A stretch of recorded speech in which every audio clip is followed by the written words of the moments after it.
Right. So, Benny, hi. Hi, how you doing? Yeah, I'm good. How are you? Very well, thank you. Welcome to the UK. You've also Thank you. just landed, and welcome to the Fuelled by Cider Studios here in Ilton. How's it feel to be back? It all happened so fast. I was in Australia on Friday and I rocked up at Heathrow at 6 in the morning. I arrived at Heathrow at 6 in the morning. Yeah. And it's just all been a blur. And then drove up here and we've been recording for 2 days. Blimey. So but it's good. Yeah, it's nice to be back. So when were you last over here? I was last in the UK in March. Okay. And I was here for the majority of the time of the last 2 years. Okay. So. And you like the vibe we've got in the UK then? Yeah, yeah, it's great. I mean, the biggest difference, like that I noticed, and I got it straight as I got off the plane, is just the number of people here, because you've sort of got 256 or something, or 260 people per square kilometre. Right. Okay. And I didn't even know that.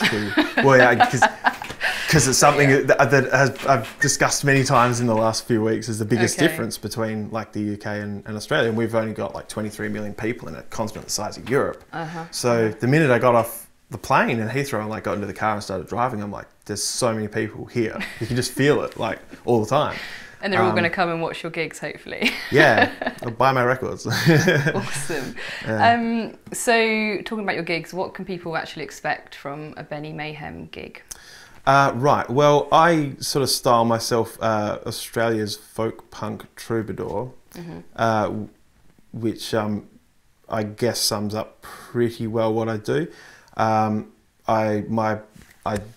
stand up and play my guitar in front of people and try and show them a good time and play good songs, catchy songs, I guess, and songs that mean something, I suppose. You know, yeah, and just try to have a good time. So Awesome. I mean, I do all sorts of stuff. I do other people's songs. I do my original songs, which are naturally my focus. Yeah. And yeah. And that's the ones that you're recording at the moment with Fuelled by Cider, the original material? Yeah, we're doing 7. We've got 7 in contention, so we'll see how we go with the result. Okay.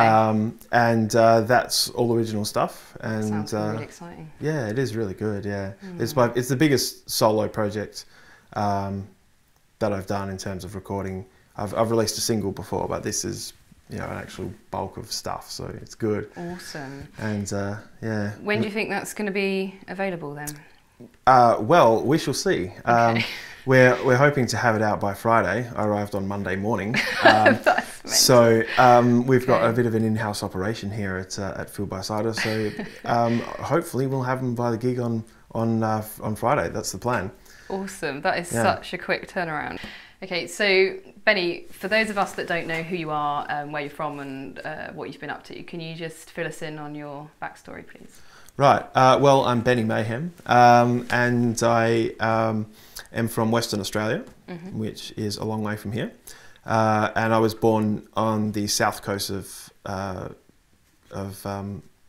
WA, and sort of been into music my entire life. Been playing guitar since I was like really little, and I spent 10 years in Perth in professional rock and roll bands, all original stuff. Put out a bunch of records. I used to run a little record label, and I was right into the punk scene and all that sort of thing. So there's so much that I could say, because there's so many stories, you know. But my main band for most of the time was called Project Mayhem, which is how I've ended up being called Benny Mayhem. Yeah, I was going to say, where does the name come from? But, well, my bandmates kind of, we were like into the wrestling and stuff like that when we were younger, like 20 and that. So we all kind of gave ourselves nicknames and stuff like that, just part of the fun. And that's also something that happens in punk a lot, is you get kind of nicknames and stage names. So that's sort of where that came from. And then I started playing solo the way I do now in this kind of act, for want of a better word, in the middle of 2010, and I was still in Project Mayhem, so it just made sense to be called Benny Mayhem. Okay. And then the band went our separate ways in 2012, and I hit the road and came over here. Flying solo since. Yeah. So obviously you've spent the last few years split between the UK, Australia and other places. Being a solo musician on your travels, has that influenced your original material that you're writing, do you think? It's a good question. I'm not sure yet. I guess I'll probably know that when I've got a greater number of releases and stuff behind me. I think I've definitely matured in my outlook in terms of the world. Like in that respect, there's no sort of, once you go out of the box of like leaving your hometown or your home state and then traveling around the world and seeing the way other places are and the way other people are and all that. So yeah, I think it will have a greater effect, but it's not as easy for me to answer as that, because I don't have an objective, because I'm inside here. So yeah, sure.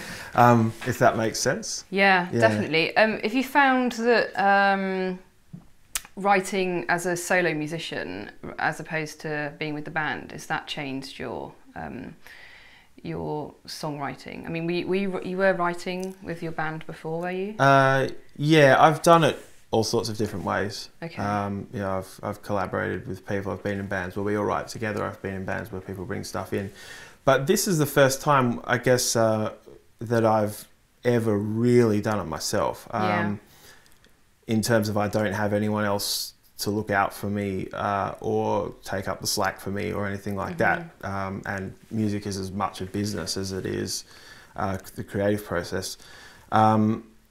So now, like when I go in and do recording, I don't get any chance to just like, you know, sit there and kind of, because it can be quite an exhausting process.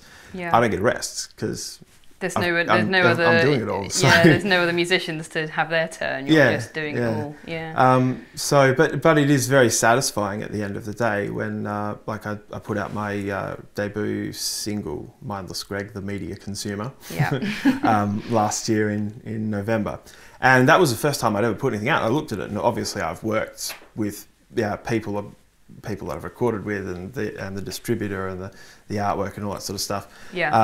But it was the first time I was actually able to say, you know what, like, I kind of did that, which was very satisfying for me. That's really awesome. Yeah, you must be really pleased with that. Okay, so you've obviously got the next month of your UK tour. Is there any gigs in particular that you're really looking forward to? Yeah, well, Outsider Festival is sort of the main gig. That's kind of that's going to be great fun. Okay. That's, And when's the date for that? That's the 31st it starts. Of July. Yeah, of July. Okay. And then I'm playing on the 2nd of August. Okay. So, yeah, it'll be a good weekend. Yeah. And I'm also I'm supporting the Blockheads as well in Dorchester. So that's going to be really interesting. Okay. Yeah. Okay. So that sounds very good. Benny, I've heard you've got a video coming out. I do.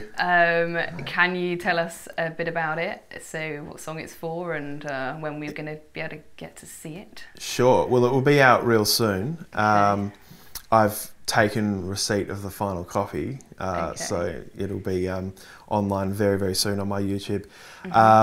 It's probably the funnest creative project I've ever been involved with. We did it in Western Australia. Yeah. And it's for Mindless Greg, which was my single, which is a kind of, it's a fun song. It's a political kind of satire song, and it's got kind of comical themes to it. But I contacted the director who I'd worked with before in my old band. He said, why don't we go out? Because I've been here in the UK doing busking a lot and quite involved in the street performance scene. So he suggested, why don't we go out busking and see what happens? And well, I guess we did. And so it was great. So the stuff that happened, we could never have planned. We saw groups of people, we saw some environmental processes, and like we went over and chatted to them, and so they're all in the video. I got shut down very quickly for playing in places that you would, maybe in Britain, people would play there all the time, busking. But there's a different kind of culture in Australia, I guess, with having a less dense population. There is less busking and stuff. So people, they like it, but they find it really surprising. So I've kind of taken ideas from here and taken it home. Okay. So what sort of places did you record? Well, we went to a train station, which was Murdoch train station. Right. And I got shut down in 52 seconds by the transit guard there. And then we went to a shopping centre. Okay. Because most of the shopping centres in Western Australia, at least, are sort of privately owned. So the security guard there, he stars in the video as well. Yeah. Did you need to get their permission for that, or can you just film and stick it in there? No, because it's yeah, we know the laws. It's public area, and yeah, they're public officials. That's so great. Yeah, we just filmed them, but they were fine. And we don't criticise them or put them down in any way or sort of make fun of them. It's just, here's what happened. They happen to be there, yeah. It is very funny, in my opinion. I laugh every time. But when I first was going in to look at the edits, I was so, because they make you feel so intimidated. I mean, like if you look at the transit guard, he is standing over me. He's a big guy. Really? And yeah, the adrenaline's rushing through you and stuff, and they make you feel bad. Even when you know you have a right to be there somewhere legally. Someone doing that to you is quite intimidating. So at first I was like, I hate those guys. But then the more I've seen it and become comfortable with it, I think it makes a valid point, and it's a bit of comedy to it. But then in addition to that, there's a great story behind this video clip. Like it just keeps going and going. We looked at all the stuff and we thought it presents like the community and that sort of aspect of my music, but it doesn't. It's not quite rock and roll enough. Like it didn't sort of show that side of my personality. So then we went and we shot a bunch of stuff on green screen and put in cool backgrounds and all that sort of stuff. And it's just given it, like, the guy worked so hard on it. And we're really pumped. I'm excited to put it out there. So yeah, I can tell you're really excited, and I'm sure lots of people are really excited about seeing it as well. Yeah, look forward to that. Social media is used as a tool for musicians to promote themselves, but also sometimes it can be a detrimental thing if there's Facebook trolls out there. As a musician, how do you feel about social media? Has it been a benefit to you, do you think? Yeah, it's weird how the world works out. I have absolutely love social media, and it just seems like every year that goes by, technology has made access to music and being a musician, so for both sides, I guess, like as fans and musicians, so much easier. I remember trying to be into music when I was a kid, trying to find out about bands that I liked and all that sort of thing, and it was so much harder. But now it's all there, isn't it? Yeah. So I love that from like a fan perspective, but it also means as a musician that you can go out there and create your place in the world. And for me, it's not even like, you know, people talk about brands and all this kind of stuff, which I guess is sort of important from a business perspective. But that's something that I'm so inclined to do anyway. It gives me communication with people on the other side of the world and direct contact with, I guess, fans and yeah. It means you can upload your stuff on there and videos and bits and bobs and and I guess it keeps the dialogue going, I guess, in the way that people in the old days, like you might have made like a magazine for your band or a newsletter, or got letters from fans. Now you can do it instantly. And I guess the downside, as you say, is that it can be used maliciously, and I mean, that's happened to me. That has happened. Yeah, yeah. I mean, it's happened to every band. To be honest. It happens.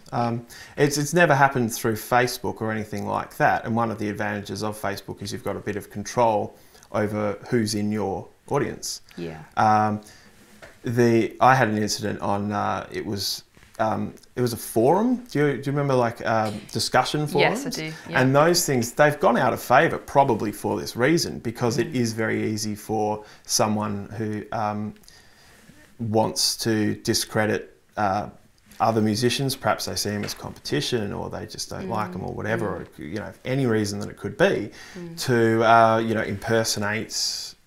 Well, this guy was impersonating multiple users, and then we didn't realise what was going on for like years. Like, you know, it was over a course of a couple of years, and even now you sort of you feel kind of bad about it, but yeah, that's just. The haters are going to hate, aren't they? You know, there's nothing you can really do about it. I really like Twitter, but there's stories of people being harassed on Twitter. But I guess that's just kind of a macrocosm of the world, isn't it? Some people out there are bad, but the overwhelming majority of people aren't. You know, are good people. So you've got a thumbs up for social media. Yeah, I think there's risk in anything, and I think. But if you don't take risks, you don't have success, do you? So there you go. So if we wanted to find you on social media, where can we find you? Okay, I've got Facebook, which is Benny Mayhem Solo. I'm called on there. Okay. And my website is bennymayhem.com.au. Okay. .com.au is the Australian one. Yeah, so bennymayhem.com.au. And I'm on Twitter as well, and Instagram, and all that sort of stuff. I love them all. Okay. Good fun. Awesome.